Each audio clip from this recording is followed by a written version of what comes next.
Assalamualaikum warahmatullahi wabarakatuh. Salam sejahtera buat teman-teman semuanya.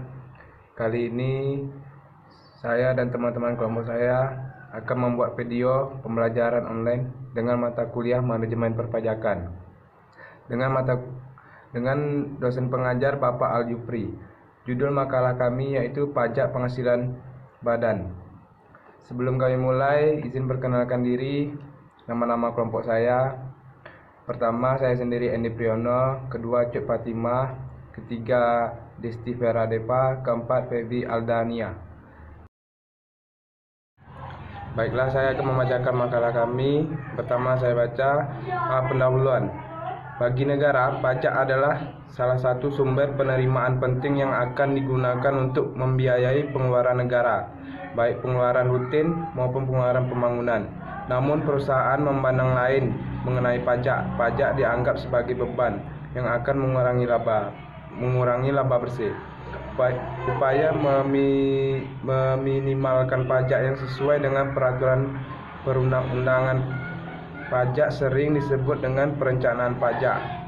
Perencanaan pajak juga dapat bersifat positif sebagai perencanaan pemenuhan kewajiban perpajakan secara lengkap, benar dan tepat waktu sehingga menghindari pemborosan sumber daya. B. Memahami cara perhitungan PPh badan.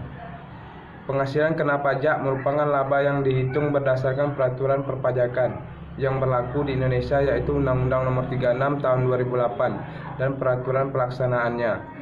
Karena terjadi perbedaan dalam perhitungan laba akuntansi dan laba kena pajak, perusahaan dapat memilih perlakuan pajak yang tepat sehingga dapat menghasilkan efisiensi pajak yang besar. Di dalam Undang-Undang PPh terdapat 3 mekanisme perhitungan PPh untuk wajib pajak badan. Ketiga perhitungan tersebut terlihat dari tabel 41 yang terdiri dari 1. Perhitungan PPh untuk penghasilan yang menjadi objek PPh final. 2. Perhitungan PPh menggunakan norma khusus. Dan ketiga, perhitungan normal menggunakan teknik rekonsiliasi fiskal. Dalam tabel disebut norma normal. Selanjutnya akan dibacakan oleh Febi. Perhitungan PPh badan untuk wajib pajak dengan tarif PPh final.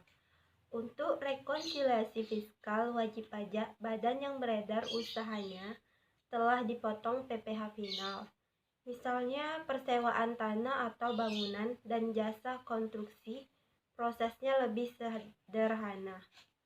Dalam contoh pada tabel 4.1, dimisalkan PTA mendapat penghasilan sewa kantor dari para tenan yang terdiri dari wajib pajak orang pribadi dan badan senilai 100 miliar rupiah.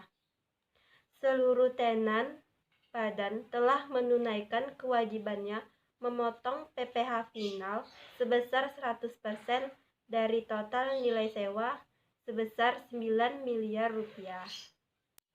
Sehingga PTA memperoleh bukti potong PPh final sesuai dengan ketentuan pasal 4 ayat 2 Undang-Undang PPh sebesar 9 miliar rupiah. Sementara itu, tenan orang pribadi yang tidak memiliki kegiatan usaha atau pekerjaan bebas tidak berkewajiban memotong PPh final 110%. Sebagai konsekuensinya, PTA membayar sendiri PPh finalnya.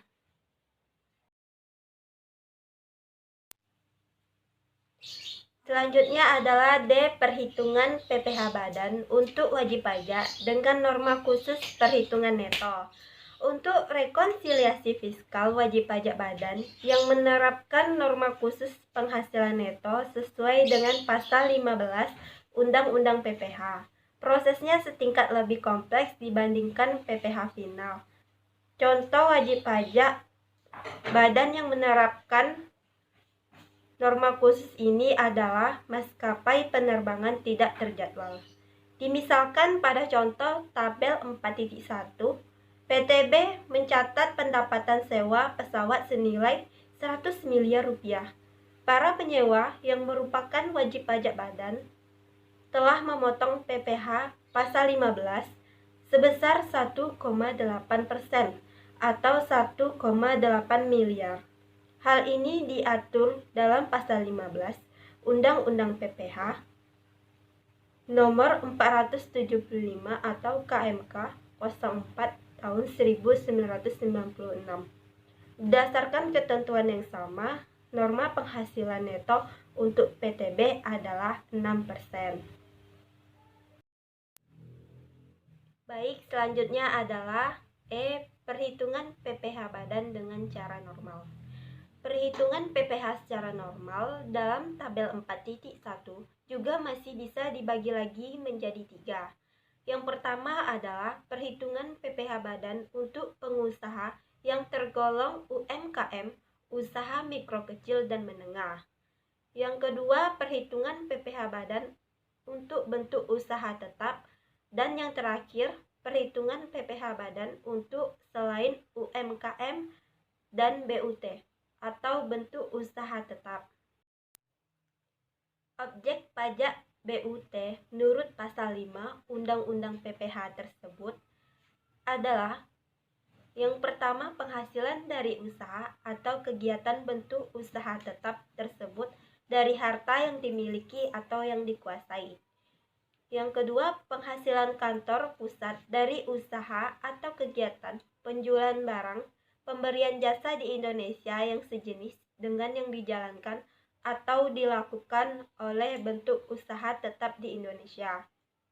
Yang terakhir, penghasilan sebagaimana tersebut dalam pasal 26 Undang-Undang PPh yang diterima atau diperoleh kantor pusat sepanjang terdapat hubungan efektif antara bentuk usaha tetap dengan harta atau kegiatan yang memberikan penghasilan dimaksud. Istilah rekonsiliasi fiskal sering digunakan untuk perhitungan PPh secara normal. Mengacu pada tabel 4.1 butir A.1 sampai dengan A.3 didasarkan pada pembukuan sesuai dengan standar akuntansi keuangan dan pembukuan tersebut menghasilkan penghasilan neto komersial yang diambil dari laporan laba rugi. Selanjutnya untuk perhitungan PPh badan. Penghasilan neto komersial tersebut disesuaikan menjadi penghasilan kena pajak. Proses penyesuaian dari penghasilan neto komersial menjadi penghasilan kena pajak seringkali disebut di dalam praktik sebagai rekonsiliasi fiskal. Penyesuaian tersebut terdiri dari butir A.4, A.5, A.6, dan A.7. Dan titik B pada tabel 41 yaitu penghasilan yang dikenakan PPh final dan tidak termasuk objek pajak. Yang kedua, penyesuaian fiskal positif. Yang ketiga, penyesuaian fiskal negatif. Dan yang terakhir, fasilitas penanaman modal berupa menunda penghasilan. Dimisalkan pembukuan PTX ditutup pada tanggal 31 Desember 2012.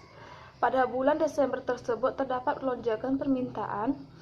Pajak atas laba akibat lonjakan permintaan tersebut sudah harus dibayar paling lambat bulan April 2013. Di samping itu, angsuran PPh pasal 25 berikutnya otomatis akan menjadi lebih besar bila memungkinkan PTX dapat melakukan pendekatan pada konsumen dan menjual barangnya pada awal bulan Januari 2013. Berdasarkan tabel 4.3, alternatif 1 menggambarkan pengakuan penghasilan ditunda, sedangkan alternatif 2 menjelaskan pembebanan biaya dipercepat. Kedua alternatif tersebut menghasilkan efek pajak yang sama. Mempercepat pembebanan biaya. Ketika perusahaan untung, alternatif mempercepat pembebanan biaya akan lebih efektif karena PPh badan dapat diturunkan sampai 25% dari total biaya yang dibebankan. Sedangkan dari sudut PPh pasal 23 atau PPh pasal 4 ayat 2, perusahaan harus memotong pajak sebesar 2% untuk PPh pasal 23 atau 3%, 4% atau 10% untuk PPh pasal 4 ayat 2, tergantung perusahaannya dan tahun perolehan penghasilannya.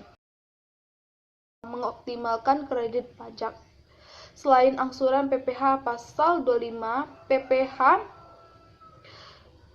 yang didapat dikreditkan atas PPh badan yang terutang pada akhir tahun adalah PPh yang dipotong atau dipungut pihak lain dan sifat pemotongannya tidak final.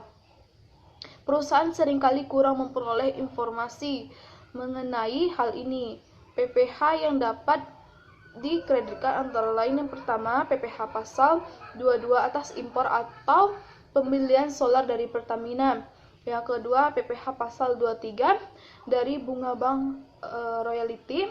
Yang ketiga, PPh pasal 24 yang dipotong dari luar negeri. Dan yang terakhir, SPT PPh pasal 25 hanya pokok pajak baik yang telah dibayar maupun yang belum.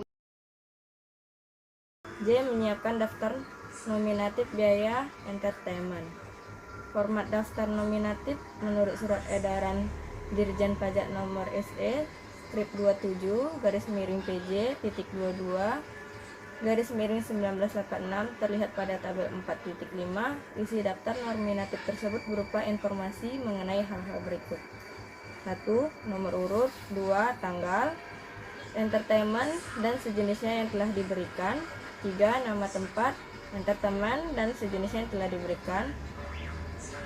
4. Alamat. 5. Jenis. 6. Jumlah dalam rupiah. 7. Relasi usaha yang diberikan. Nomor urut tersebut di atas: nama, posisi, nama perusahaan, dan jenis usaha. K. Menyiapkan daftar nominatif biaya promosi. Sesuai dengan Permenku nomor 02/PMK.03/2010, wajib pajak wajib membuat daftar nominatif atas pengeluaran biaya promosi yang dikeluarkan kepada pihak lain. Daftar nominatif tersebut paling sedikit harus membuat data penerimaan berupa: 1. Nama. 2. Nomor pokok wajib pajak atau NPWP. 3. Alamat. 4. Tanggal. 5. Bentuk dan jenis biaya. 6. Besarnya biaya. 7. Nomor bukti pemotongan. Dan 8. Besarnya pajak penghasilan yang dipotong. A. Memahami teknik pemeriksaan pajak dan menerapkannya dalam tax controlling. A. Teknik pemeriksaan pajak. 1. Teknik ekualisasi antara omset PPh badan dan penyerahan menurut PPN. Teknik ini menandingkan peredaran usaha menurut SPT PPh badan dan nilai penyerahan yang telah dilaporkan dalam SPT masa PPN Januari sampai Desember atau periode 1 tahun buku lainnya. Jika ada selisih, pemeriksaan akan menganggapnya sebagai temuan dan harus disanggah oleh wajib pajak. Jika tidak, temuan tersebut menjadi objek PPh badan yang harus terkena pajak tambahan plus sanksi administrasi. Jika ada selisih akibat penerapan teknik ekualisasi ini, biasanya penyebabnya beragam. 2. Teknik pengujian arus uang dan piutang. Teknik pengujian ini juga menjadi favorit banyak pemeriksa. Selain teknik ekualisasi omset, permasalahannya adalah bahwa karakteristik pemeriksaan itu mengharuskan wajib pajak melakukan pembuktian atas temuan pemeriksa, meskipun pemeriksa terkadang menggunakan teknik yang sederhana. 3. Pendekatan formal administratif. Pendekatan pemeriksaan yang dimaksud dalam hal ini adalah pengecekan dokumen formal yang harus dilampirkan dalam SPT PPh badan. Contohnya adalah daftar nominatif biaya jamuan dan daftar nominatif biaya promosi. Jika daftar nominatif tersebut tidak dilampirkan dalam SPT PPh badan, seluruh biaya jamuan dan biaya promosi tidak boleh dikurangkan dari penghasilan bruto. Menyiapkan kertas kerja tambahan untuk biaya yang menjadi objek pemotongan PPh. Teknik pengujian ekualisasi objek pemotongan PPh dengan biaya di buku besar bisa disiasati dengan cara wajib pajak menyiapkan kertas kerja tambahan dalam format mesin Excel dan kolom-kolom sebagai berikut. 1. kode akun biaya, 2 nama akun biaya, 3 tanggal transaksi atau voucher, 4 nomor voucher, 5 nomor bukti potong atau pungut, 6 tanggal bukti potong atau pungut, 7 jenis pemotongan PPh, 8 PPh dipotong pihak lain dalam rupiah, dasar pengenaan pajak yang dipotong atau dipungut pihak lain dalam rupiah, dasar pengenaan pajak yang dipotong atau dipungut pihak lain dalam US dollar, nomor faktur pajak masukan, tanggal faktur pajak masukan. Baiklah, sekian presentasi dari kelompok kami. Lebih dari kurang kami mohon maaf. Wabillahi taufiq wal hidayah. Assalamualaikum warahmatullahi wabarakatuh.